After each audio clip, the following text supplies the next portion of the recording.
Welcome to the Women in Motorsports. I'm Joe Santiago. With me, we have Ben Schneider from Grid Life Encore and NASCAR.info. A big thank you to our Patreon investors, Colin, Michelle, Mark, Robin, David, and Matthew. You too can invest in the Grid Network. Once you invest in us, we'll send you some great Grid Network stickers right here. So be sure to do that. And if you do a one-time investment through Buy Me a Coffee or YouTube Super Chat, once you hit $10, we'll send you some stickers as well too. So we encourage everyone to invest in the Grid Network. And the easiest way to support us, subscribe, hit the bell icon. We're very excited. We are over 900 subscribers, getting closer to 1,000, the big mark right here on YouTube. And of course, whatever streaming platforms you're watching us on, Twitch, Facebook, Twitter, but primarily YouTube, hit the bell icon, subscribe, and invest in the Grid Network. Now, Ben, we had a really busy week last week, considering everything leading up to Daytona 500, then everything that all got changed up. So let's get started with that. And from making, I think, one of the biggest stories a lot of folks are not talking about too much, Natalie Decker making a last-minute deal to get a ride together for the NASCAR Xfinity Series race. She had to have the weather work out for her because she had no way to get her in on provisionals, no owner points, nothing. Weather just held out. She got in. Race postponed from Saturday to Monday evening. Actually, it was postponed twice because it was supposed to be before the 500, but that didn't happen. But she would manage to get the number 36 Amped Fitness Chevrolet.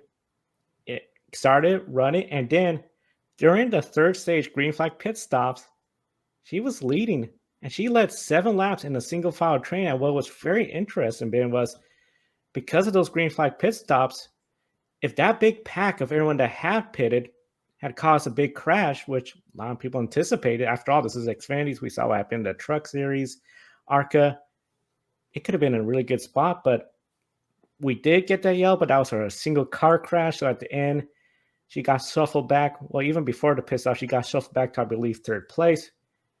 The caution came out at the last stop. Overall, she survived the race, came home 18th place. Natalie Decker, we heard she was pumped on the radio after that final pit stop, knowing she led laps, encouraging the team. So I got to ask you, how big was this for Natalie and her career? I think it was absolutely huge for her confidence. She was talking all week about how important and crucial it was that they could get qualifying in because, like you mentioned, Joe, they had no provisionals, they had no owners points, they had no way to get into the field unless they were able to qualify on speed. And the way the weather looked going into this weekend, I think a lot of people were predicting that all of Saturday, all of Sunday were just going to be nothing but a washout. But Saturday morning, they had just a large enough window to get everybody in through qualifying. And fortunately, for Natalie Decker, she was able to make the race, and she made the most of it for sure. Third female driver in the history of the Xfinity Series after Patty Moyse and Danica Patrick to lead laps in this series. And, like you mentioned, Joe, I think a surprising result based on, where Natalie's career has been the last several years. A bit of a surprise that she was even in this race and able to get the deal to come together. I mean, that was a source of frustration for her as well, just how late a lot of her recent deals to run some of these races have come together. She was hoping that she could have something planned a little bit sooner in the off season, and unfortunately for her, that wasn't the case. But like I said, made the most of this opportunity here. And again, I don't know how much one single race like this is going to impact her career in the long run, but it certainly doesn't hurt. And who knows, it may lead to another opportunity. Maybe she'll come back and run Talladega. We'll see what other opportunities might come up for her, but they certainly knew she was there Monday night, and she made the most of it and got up there and led some laps, and that's more than most drivers can say they did on Monday night. Yeah, for Natalie Decker, leading laps, being up front, and bringing the car home, completing all the laps, what an effort. I mean, one of the big things for her, I think, building that confidence, and then potential opportunities, Talladega. Atlanta, I think it'll be a little too quickly for our deal to come together. I know not on the entry list, so I don't anticipate any late changes. But overall, I think this has to be a boost in the arm in trying to get sponsorship deals for Talladega. And one of the things I feel, Ben, is we've seen Natalie Decker attempt races like the Daytona road course I recall, where a lot of people know, oh, it's a road course. She could have potential for that. But it seemed like bad luck comes into way, ruins her day. That did not happen in Daytona. I think just really great effort by her and that team. And while Natalie, great race effort, finished all laps, unfortunately, Haley Deegan, which a lot of people were following, this is going to be her first full season in the Xfinity Series. Really, her race ended quite early. Lap 22, crash occurred. It was pretty much down Suarez, a couple others entering turn one, got together when Suarez came up to the outside wall. We saw Haley Deegan was there and just rear-ended him. Her car was done for. Looked like the Raider was all busted up. For Deegan, it's a really tough break, I got to say. For her first Daytona race weekend, we know we're going to Atlanta, so I have to ask, could missing out at Daytona have a big impact on her in Atlanta? Well, if we were talking about this 3 or 4 years ago, I'd say probably not, because this is such a different style of racing. But what is Atlanta now? It's like a mini super speedway. So, unfortunately, I think having this back to back to start the season, yeah, it's certainly not a great way to start it. And I'd actually, Haley Deegan just posted her race vlog right before we went to record this. I know this will be up sometime tomorrow morning when the viewers are seeing this, but got a chance to get her comments on how her race weekend went. Obviously, not the way that she wanted to start her season or her full-time Xfinity Series career, but I think, as much frustration as there was, she acknowledged that, this is just the nature of super speedway racing sometimes, and these things can happen, and it's unfortunate. But like I mentioned, we're going to a racetrack that now races very similar to a super speedway, not entirely the same as Daytona, Talladega, maybe not quite as much overlap, but still much more overlap than there would have been the old Atlanta Motor Speedway. In terms of how the style of racing has changed since the reconfiguration. So, to not have those laps, to not have that practice and that seat time in a brand new car for her after 3 years of racing a truck, unfortunately, I do think that that's going to impact her at Atlanta, not having that seat time to fall back on from this past weekend. So it's an unfortunate deal, but again, very early in the season, and hopefully she can go out in Atlanta, just run all the laps, continue to gain experience, and build on that once we get past these two super speedway style tracks and get into the heart of the season later this year. Yeah, the one thing I'm curious about, will Atlanta race sort of like the old Daytona track where handling will be a big issue? One thing I'm concerned with Haley Deegan, she missed out not just on the seat time, but that communication with the crew chief, the crew, the pit crew, telling them what the car's doing, how to make the adjustments. They're going to be behind the ball game because essentially their first race, top 22, they were done. So they're really going to have to start working together, getting that chemistry right. I think this could not only be an impact for Atlanta, but probably the next 2 or 3 races. I think they're going to be a little bit behind compared to the drivers that are brand new and completed the races, getting the time in the track, and making the pit stops where they're adjusting the car. For Haley Deegan, she's going to be learning all that in Atlanta. Yeah, and that's a good point as well, Joe. It's not just the style of super speedway racing. She's with a new team. Yeah. You got to think she's working with a lot of new people. I don't know. Maybe I suppose it's possible some people, engineers or crew members or whatever, followed her to Motorsport. I don't have the crew rosters in front of me, but I would imagine almost everybody that she's working with is a new team member, new relationship in terms of her career for 2024. So, it's not just getting behind the wheel and getting used to that style of racing. It's communications with your crew chief and live pit stops and everything. I know they have those in the truck series, but everything feels slightly different when you're in a brand new car with a brand new team in a brand new environment. So to not have most of that season opening race, it's certainly not a good situation for her to be in. But again, there is plenty of time to make up for it later this year. A lot of time to make it up. And of course, we're going to be following Haley, her first season coming from the truck series. The truck series, they had their first race at Daytona as well. We're going to have 2 female racers there. Jennifer Jo Cobb did not qualify, so it was just Tony Breger was the one in the race, and she came home 27th, completing 97 out of the 101 laps, which went way better than what happened in the ARCA race. ARCA Menards Series, lap 3, contact between her and another driver sent her down.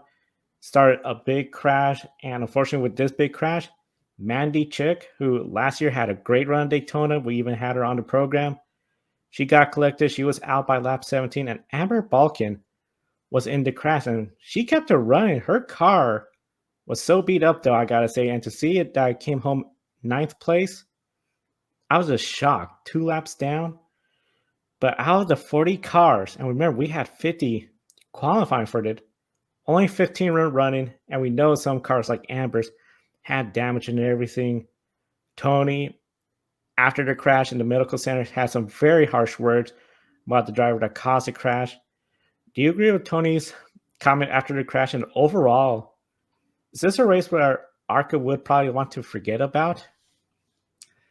Yeah, well, not just any driver, Gustine or teammate. That competition meeting at Venturini Motorsports this week, to be a fly on the wall at that meeting would be very interesting for sure, given Tony Breidinger's comments in her post-race interview, or not even post-race interview, I guess, post coming out of the Infield Care Center interview as the race was still going on because it was so early in the race that she got taken out.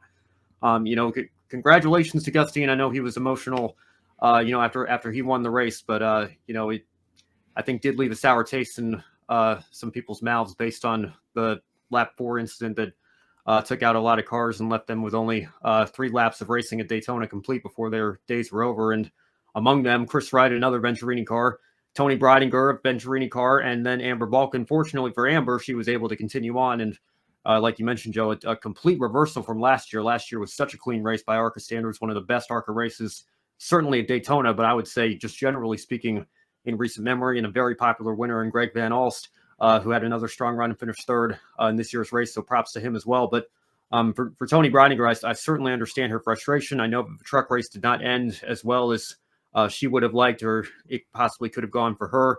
She did keep it running at the finish. Obviously was caught up in a couple incidents and ended up a few laps down by the end of it. But she has a brand new partnership with Celsius this year, and I know that she was very excited to come to Daytona to have the opportunity to compete in both of these races, and really wanted to end the night on a high note, and unfortunately couldn't really get going there.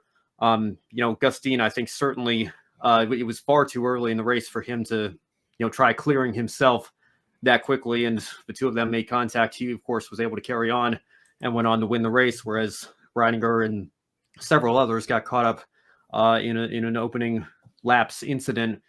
Shane Van Gisbergen was another one of those. We talked a lot about him on the Encore show last night as well. So a lot of good cars. Very unfortunate to see so many good cars get taken out that early in the race. And for Tony Breidinger in particular, some choice words for her teammate as she was coming out of a care center. And I can't say I blame her. She was certainly in a position where she had every right to be frustrated based on the opportunity that she had and the speed that she had in her car to not have that chance to finish the race and not even really get it started, to be honest, is very disappointing. Very disappointing for her and for all the drivers. Like you mentioned, Shane Van Gisbergen was caught up in that crash. Mandy Chick probably had a whole lot of positive vibes entering this weekend, and then it was over by lap 3, trying to get it repaired. By 17, they were done for. I feel it just really takes a lot of energy, positive energy out of the race when you have, just this kind of race where last year that was some good racing up to the finish, popular winner. There was so much potential with Shane Van Gisbergen in the field, Marco and Reddy, as you all recap in Grid Encore, and then Mandy Chick, Tony Breidinger, Amber Balkan. For Amber, what an effort for that team, just trying to get in the top 10, and with all the cars that were having issues, so few running. Big effort. I know for the ARCA teams, they're going to be off next weekend. Haley Deegan, she'll be at Atlanta. She'll be racing. Trucks, we don't have anyone there, but overall, it's going to be a very exciting weekend in Atlanta. Of course, we'll recap Haley's adventure in Atlanta. We got to switch over to F1. They're coming up soon, and F1 Academy. And we got a new driver coming in, but a familiar sponsor. Yeah, that's right, Joe. Let's transition now to F1 Academy. Aurelia Nobles will complete ART Grand Prix 3-driver lineup this season. Of course, Bianca Bustamante and Leah Black are the other 2 drivers. They are backed by McLaren and Williams, respectively. Nobles, however, has backing from Puma, which was a major W Series sponsor. Now, Joe, I know they're not necessarily a regular name in motorsports that people might think of like a McLaren or a Williams, but they have put a lot of money into the W Series, and it's now continuing in F1 Academy. What do you think we might see from this partnership this year? I'm really interested to see what comes from this partnership because when W Series had Puma, Puma was essentially providing uniforms and sponsorship for the entire field, a big, large number. Now it's down to one driver who is pretty popular over in Brazil, has a good racing background. I think there's potential where we're going to hopefully see a little bit more exposure outside the racetrack for Aurelia and F1 Academy. We know F1 is huge in the United States. If Puma could have advertising, whether it's signage, television, highlighting female athletes in motorsports, I think that could really be a great position for them in a market where we know when it comes to brands like Simpson, Alpine Star, a bunch of brands that we associate with motorsports. You don't think of Puma often. Puma's in a very competitive shoe market with Reebok, Nike. So for them to come into F1 Academy, I think this is a great move. I'm hopeful we could see a little bit more of them transition up to more motorsports. But I gotta say, right now, especially with their history with the W Series and now Aurelia F1 Academy, if they stick to just primarily female athletes in motorsports, I think that could be a great spot for them in the market. Get some more eyeballs on motorsports, especially F1 Academy. And I think overall it's a big win-win. And I'm glad to see they continue on because that was one of the big bummers I had when W Series folded up was, will we see Puma again? I know I'm just thrilled that they're going to be back. And hopefully we'll see a little bit more from them in the coming future. Yeah, well, Joe, of course, the grid is filling up quite quickly here. Only a couple of spots left. Jessica Edgar also announced earlier today with Road and Motorsport coming back as well. But let's talk about the wild card spot that's being filled by Rima Jafali from Saudi Arabia. She'll be in that seat for what will be her home race, the opening race weekend for the season here in 2024.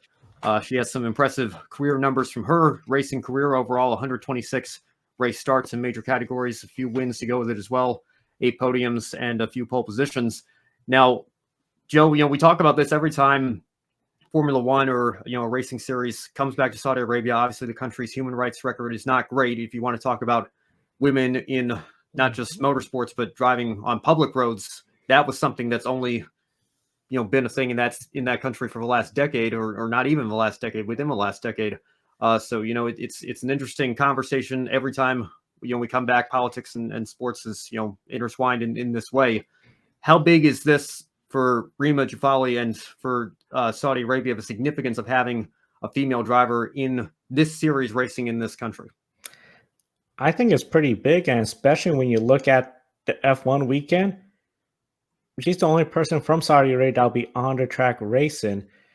We don't have a whole lot of drivers from that country racing, and she's been doing this for quite some time.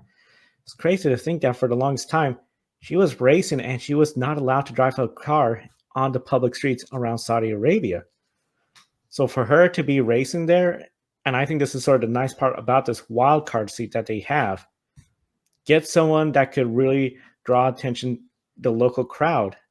Because quite often we've seen a lot of series, whether it's F1, even this weekend at NASCAR, the crowd will show up for the Grand Prix, for the Daytona 500. But then when it's time for the support series races, they're off, whether they're at the concession stand or they left the track. The attention's not there. What this wildcard does, if they could have a local star from whatever race venue they're at, that could retain somewhat more attention. I think this is going to be huge, especially for females in Saudi Arabia, to see somebody like them on the racetrack racing with other females from around the world. I think that could be hugely motivational in motorsports as an interest, as a hobby. We could see some more because overall we know motorsports, it's one of those sports where the car does not know the gender. Sometimes it's unfortunately the place you're growing up, gender, politics, beliefs sort of have a confined place. But in this case, this is an example of motorsports demonstrating that those norms does not apply in motorsports. If you're talented enough, you could be behind the wheel, you could race. So I think this is really great opportunity for her. F1 Academy, doing something where it could really, not just in Saudi Arabia, but in other countries, I think as well too, when they see this series, hopefully on bigger platform, since they got F1 support, really start motivating and getting a more diverse group in motorsports. Well, certainly a lot to look forward to as the season draws even closer here for F1 Academy, and we'll be following it all on this show all throughout the year, Joe. But I'll hand it back over to you now tonight for a closing, or I don't know. Do you want to do a one shining moment? I think the biggest shining moment is fairly obvious. We talked about it at the top of the show.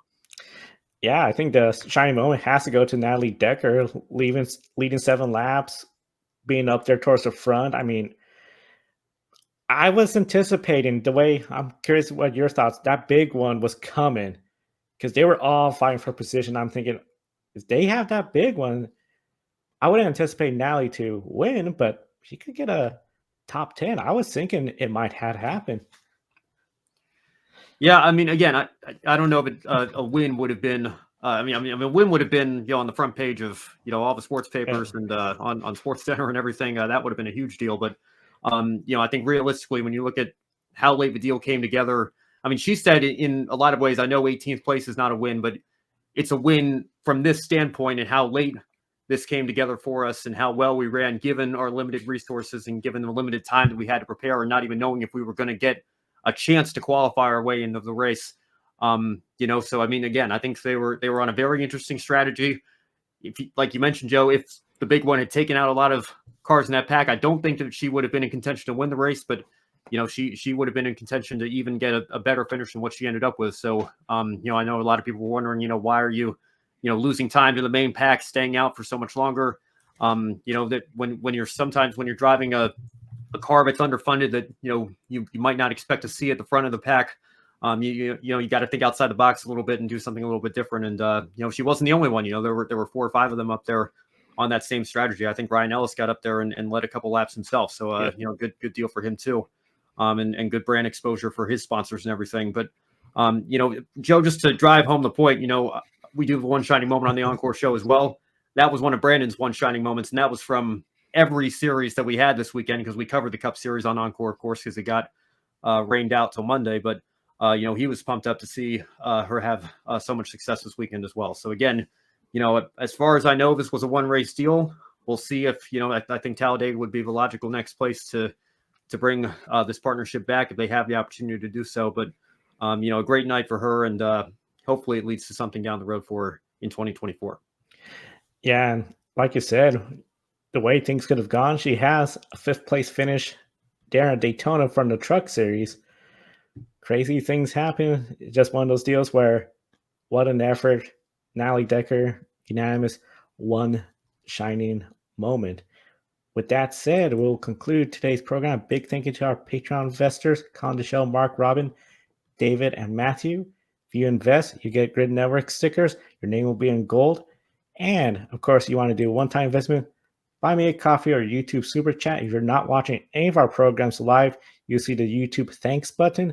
Just hit the thanks, and you can do a one-time investment. And the easiest way to support us, hit that bell icon, like our videos, subscribe, share your comments, and, of course, share our channel with any of your family and friends that love motorsports the way we do.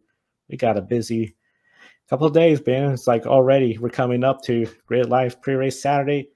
Sunday, the wrap-up show. Knock on wood, the weather forecast looks good. And then Monday, Grid Encore. Busy weekend in Atlanta for you.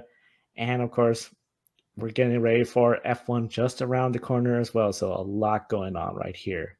Joe, everything feels so thrown off this week. I was reading some tweets during the Daytona 500. People were wondering, why is Chick-fil-A open? Because they thought it was Sunday. Everybody was so thrown off at the start of the week. And, I'm kind of losing track of what day it is myself. It feels like it's too early in the week to be doing this show and have Grid Tonight air earlier this evening. So, the postponement and then the quick turnaround back to Atlanta for weekend number 2 of the NASCAR season. It's certainly thrown some people for a loop, I think. But hopefully the weather forecast will cooperate and we can get back on a regular schedule as we continue to start this new year. And one thing I will say, thankfully, the teams are not having to do that West Coast swing like past years. Yes. So they're just Charlotte back south to Atlanta. All right, for Ben Schneider from Grid Encore and NASCAR.info, I'm Joe Samdiego. Thank you for watching today's program. We'll see you next time and enjoy the races.